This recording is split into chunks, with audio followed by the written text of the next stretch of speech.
أسعد الله أوقاتكم. اليوم راح نسوي حلا سهل ولذيذ في آخر لحظة يجوكم فيها الضيوف.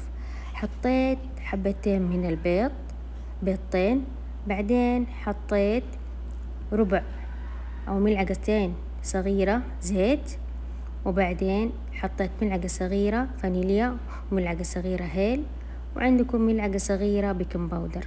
أخلط المكونات كلها مع بعض إلين ما تتجانس معاكي، وبعد كذا أحط المكون الأخير وهو حليب نيدو. طبعا الحليب النيدو أنا ما أقول لكم كوب ولا أقول لكم كوبين، لا أنا أقول لك حطي إلين ما تحسي العجينة تماسكت معاكي.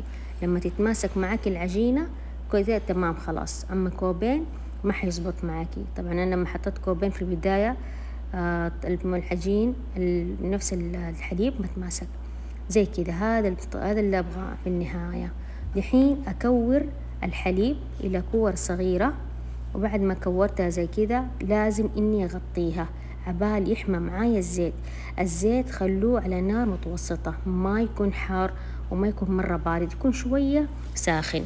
أنا سخن عندي سريع، فعشان كذا تسمرت معايا اللقيمات أو هي الحلا أو اللي بتسموه.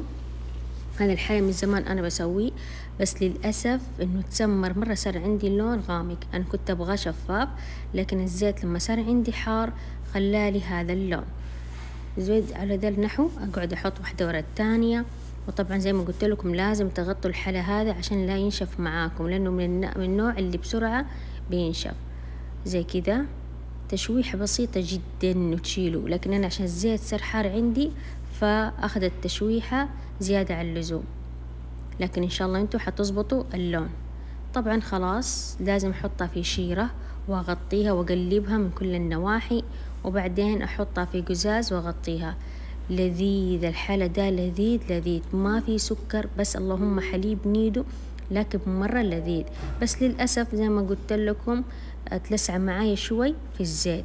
بالعافية علينا وعليكم، بصراحة فك أزمات.